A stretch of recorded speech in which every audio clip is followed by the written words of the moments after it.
Flats are definitely one of my favorite way to fish for stripers.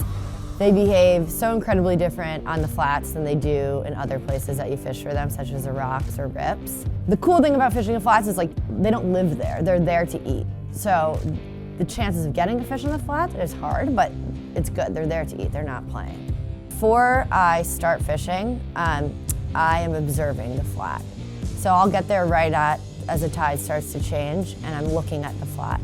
You want to find, I call it the striper highway, anywhere where there's a little bit of like a divot, anywhere that's a little bit deeper. Sometimes it's an inch deeper than the rest of the flat, but that's where the bait fish feel safest and that's where the fish are going to enter.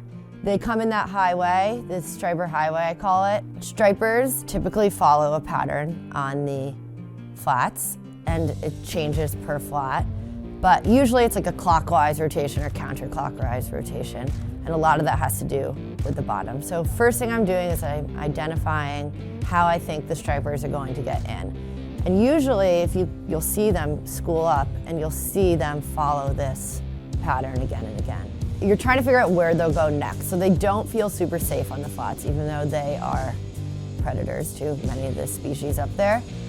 So if there's any sort of like rock pile or mussel bed or seagrass, that's typically where they're heading. So when I'm watching and just figuring out their pattern and how they get off the striper highway, then you can kind of get prepared to set up.